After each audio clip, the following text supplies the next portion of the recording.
Salut tout le monde, c'est Philippe de MGS Unboxing, bienvenue, on se retrouve aujourd'hui pour l'assemblage de mon PC gamer, c'est parti. En premier, on va commencer par placer notre processeur sur la carte mère. Je rappelle que c'est un i7 7700K 4Go2 sur une carte mère MSI Z270 Gaming Pro Carbone avec un socket 1151 donc. Alors on prend le pros en le tenant par les côtés du circuit imprimé, on évite de toucher le pros lui-même et on repère le petit détrompeur, la petite flèche ici qui est dans le coin et qui se place sur le repère du socket. On soulève la tige du socket en arrière jusqu'à ce que la plaque soit bien relevée pour dégager l'emplacement du processeur. Et on vient placer celui-ci en faisant correspondre la petite flèche et le point blanc. Ici, c'est la partie la plus délicate du montage à faire en fait. Une fois ceci fait, on est tranquille.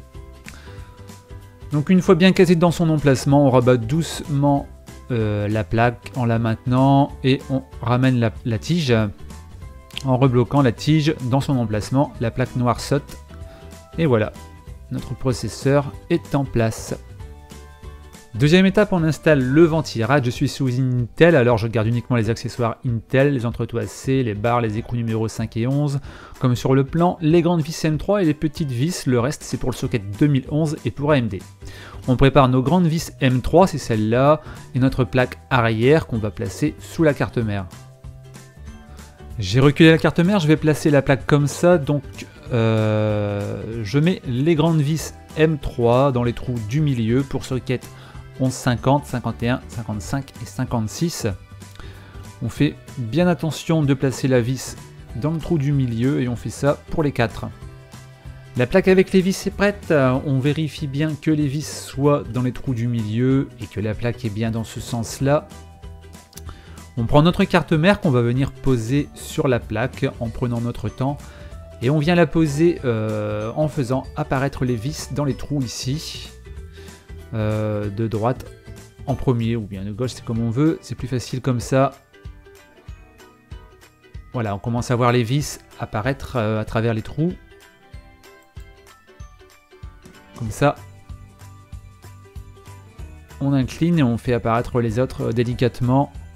Et puis ça va tout seul. Les vis étaient bien en face, donc aucun souci. Je tire un petit peu dessus pour être sûr qu'elles sont bien serrées contre... que la plaque est bien serrée contre la carte mère. Ensuite, je prends les petites entretoises C que je vais venir placer sur les vis. Ici, je pose sur la carte mère. Vous voyez comment c'est fait. On va venir en fait les clipser sur les vis. Je pose sur la carte mère, je prends appui sur la vis et j'appuie.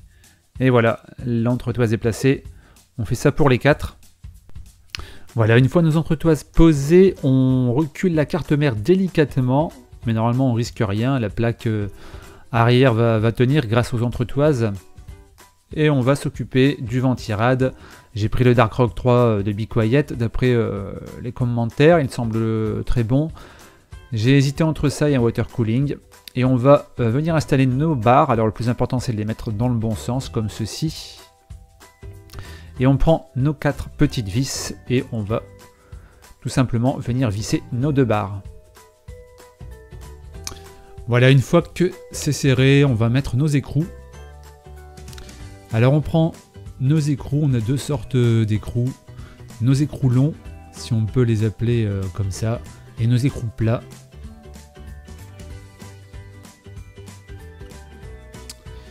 On prend un écrou long dans une main, comme ceci. On va venir visser les vis M3 de ce côté-là. Après, on met notre écrou long comme ça. Vous voyez. Et on vient serrer notre écrou plat par en dessous. Et ça donnera ça comme ça. Vous voyez. Ok. Donc on fait ça dans le trou du milieu toujours, on vérifie bien qu'on est dans le trou du milieu. Alors on peut s'aider de la petite clé plate qui est fournie avec pour bien serrer. Je donne un petit coup de chiffon parce que j'ai posé ma main sur la jolie plaque miroir.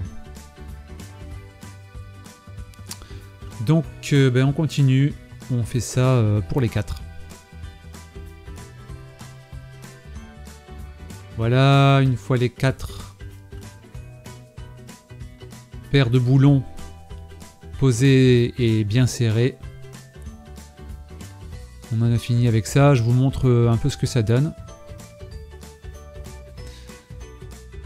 On va mettre le ventirad de côté un instant et on va reprendre notre carte mère pour poser la pâte thermique sur le processeur.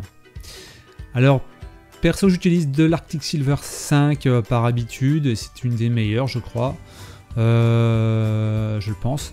Il y a une dose de pâte thermique qui est fournie avec le ventirad, au cas où vous n'en avez pas. C'est être une bonne pâte, je pense. Mais je préfère utiliser la mienne, en ce qui me concerne. C'est une pâte qui ne coule pas, elle est aussi non conductrice. Je vous montre comment je fais. Je pose une petite boule au milieu sur le processeur et j'utilise mon doigt tout simplement pour l'étaler. Elle est non conductrice, comme je l'ai dit. Je touche que la pâte, je touche pas le processeur lui-même avec mon doigt. Je l'étale moi-même, comme ça je sais ce que ça va donner au final quand le ventirad sera posé dessus. Sinon je sais que souvent on voit les monteurs poser une dose de pâte thermique, souvent une pâte qui coule en plus. Ils posent le ventirad dessus et comptent sur la pression du serrage pour que la pâte s'étale uniformément. Souvent ça va déborder, je déteste ça, on ne sait pas forcément si c'est bien étalé, s'il y en a assez ou trop. Moi je laisse rien au hasard, l'Arctic Silver 5 ne coule pas, donc je la mets comme je veux et après ça n'aura pas bougé avec le ventirad posé. Je vais en remettre un petit peu pour finir d'appliquer ma petite pellicule de pâte thermique. Comme ça c'est parfait, j'ai plus qu'à poser mon ventirad dessus et ça ne bougera pas. Voilà, maintenant que tout est prêt, on peut installer notre Darkrock 3 sur la carte mère. On place notre Darkrock 3 comme ceci, le ventilateur vers nous. Et il faut bien se rappeler que les slots mémoire sont du côté du ventilateur, donc vers nous aussi. Je regarde bien que je prends la carte mère dans le bon sens et on va venir placer nos grandes vis M3 dans nos écrous. Alors là ça se voit pas parce que j'ai pas mis l'autre caméra en route sur ce coup, mais je suis baissé pour regarder sous la carte mère si je fais bien correspondre les vis dans les écrous bien sûr. Donc une fois les vis bien placées dans nos écrous, il ne nous reste plus qu'à visser. Serrez pas une vis complètement d'un coup, surtout donnez 2-3 tours de tournevis à chaque vis, à tour de rôle, jusqu'à ce qu'elles soient toutes vissées. Donc j'ai pas eu de soucis, tout était bien placé, donc j'ai pas eu de problème. Je peux finir et vérifier le serrage. Voilà, notre ventirad Be Quiet Darkrock 3 est bien fixé. Je vais essayer de vous montrer. Voilà. Donc je pense que c'est la méthode la plus facile. Sinon l'autre solution c'est de mettre les écrous sur la carte mère, sur nos vis M3. Mais après c'est plus dur de venir serrer tout ça sous le radiateur. Tandis que là on serre directement derrière la carte mère et c'est bien plus facile. Je vous conseille aussi de brancher l'alimentation du ventilateur maintenant. C'est plus facile qu'une fois la carte mère insérée dans le boîtier. Voilà, maintenant on est prêt à installer la carte mère dans le boîtier. J'oublie pas de mettre la plaque arrière avant, comme ça m'arrive souvent. Une fois que c'est fait, je peux venir poser ma carte mère avec son ventirad à l'intérieur. en mettant bien les connecteurs dans la plaque arrière. Et normalement, les trous des vis devraient bien se placer aussi. Ensuite, il ne me restera plus qu'à visser. Il y a 8 vis noires fournies dans le bundle. Alors comme je l'ai dit précédemment, on aurait dû brancher le ventilateur du Ventirad avant de placer sa carte mère. Moi j'avais oublié. Donc je suis obligé de le faire maintenant, c'est moins facile puisqu'il faut passer ses grosses mains dans le boîtier. On voit aussi que j'ai mis des vis argentées, j'ai pas pris les vis du bundle, bon c'est pas très important, hein. J'ai pris les miennes mais j'aurais pu prendre celles fournies avec. Je vais installer mes barrettes mémoire maintenant. Alors comme on le voit à côté des connecteurs, on nous dit de d'abord connecter nos barrettes mémoire sur les DIMM A2 et B2 pour le dual channel. Donc on va pas les contrarier et on va faire ça. À noter qu'on aurait pu le faire avant aussi, mais je voulais pas être gêné pour visser la carte mère. Donc je vais venir connecter ma barrette sur le DIMM A2, c'est-à-dire le deuxième à côté du ventilateur. Le premier slot est en dessous du ventilateur. Pour l'utiliser, il faudra retirer le ventilateur, poser la barrette et remettre le ventilateur. C'est des barrettes low profile, donc ça passe sans problème. Je vais écarter les petits autobloquants de chaque côté pour pouvoir insérer mes barrettes. Et ensuite, il y a un détrompeur, une petite encoche au milieu de la barrette, donc on ne peut pas se tromper de sens, comme ça.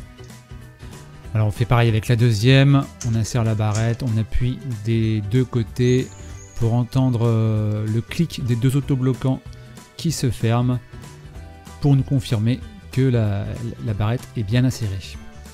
Je continue avec l'installation du disque flash Samsung 960 EVO sur le port M2 avec le Shield qui protège de la ventilation de la carte graphique qui peut amener le disque flash à chauffer un peu plus. Les avis sont un peu partagés là-dessus sur internet. Évidemment, ce disque flash de 1 Teraoctet à 500 € augmente beaucoup le budget, c'est un choix à faire. En tant que youtubeur gaming, je vais installer beaucoup de jeux en même temps. J'ai besoin de beaucoup de place et d'un disque système très rapide. Donc ça dépend de notre utilisation et aussi de notre budget. Là j'ai dû déplacer la vis support puisque on peut mettre des modèles plus courts de disques. Si vous n'êtes pas youtubeur ou si vous n'avez pas besoin, vous pouvez gagner en prenant un modèle plus petit à 250 Go ou 500 Go par exemple, ou un autre SSD plus classique même si ça vous suffit. L'argent récupéré vous permettra peut-être de le réinvestir dans une carte graphique GTX 1080. Voilà, une fois la vis support déplacée, on peut insérer notre disque flash dans son connecteur sous le shield, refermer le shield et visser. Et notre disque flash est installé. Je vais poser la carte graphique maintenant. Avant ça, je branche le ventilateur arrière du boîtier, sinon le connecteur sera un peu difficile d'accès. Ensuite, je dévisse et je retire les deux plaques arrière à la hauteur du connecteur PCI Express 16 fois. J'appuie sur le petit autobloquant comme pour les mémoires pour l'ouvrir et je viens insérer ma carte graphique dans le connecteur. L'autobloquant doit se refermer tout seul en appuyant sur la carte. On peut vérifier mais ça s'entend normalement. Reste plus qu'à utiliser deux vis pour fixer la carte au boîtier. Je continue avec la pose de la carte Wi-Fi Asus PCE AC56 sur le petit port PCI Express une fois à côté du port M2 avec le Shield. Bon bah il n'y a rien de compliqué, hein. On retire la plaque, on insère la carte dans le port et ensuite on la visse. On a presque fini, on va passer à l'alimentation. Alors on pose l'alimentation avec le ventilateur vers le bas ici, vers la grille d'aération. On va la fixer avec les vis fournies. C'est une Pure Power 10 500 watts de Be Quiet. Normalement dans ma configuration elle est largement suffisante. Je peux même mettre une GTX 1080 sans problème. Après ça dépend ce qu'on rajoute en plus.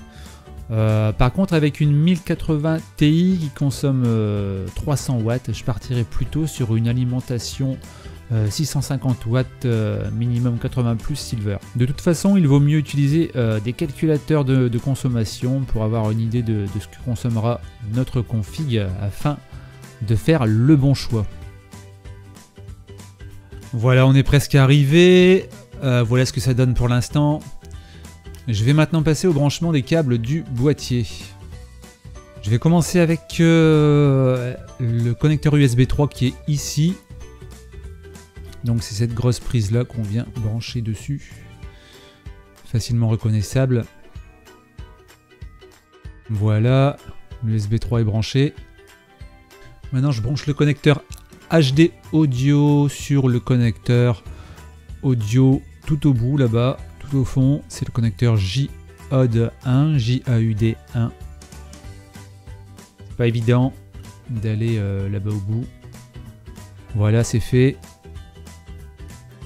Je vais brancher mes connecteurs USB 2 maintenant. Donc il y a deux connecteurs sur la carte mère.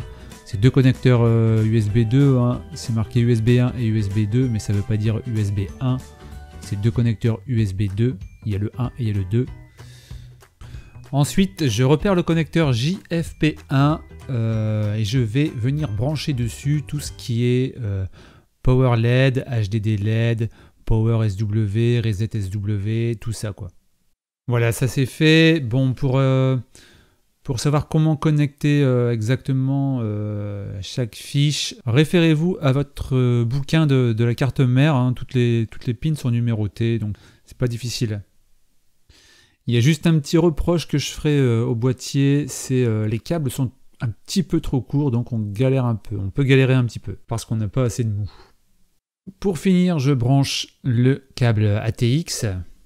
Je passe derrière le boîtier pour faire passer l'alimentation CPU. Comme ça, l'alimentation CPU passe discrètement en haut dans le coin du boîtier. Et je finis enfin par le branchement de la carte graphique. Voilà, bon, bah, le câble management est plutôt pas mal, je trouve. Voilà, c'est fini. Il ne me reste plus maintenant qu'à faire quelques tests. Alors très rapidement quelques tests, sinon cette présentation ne serait pas complète. Il faut garder en tête que c'est une carte graphique GTX 1060 6 Gb, pas une 1070 ni une 1080. Alors sous 3D Mark Time Spy, j'ai le score de 3837. Sous 3D Mark Firestrike, j'ai le score de 10009.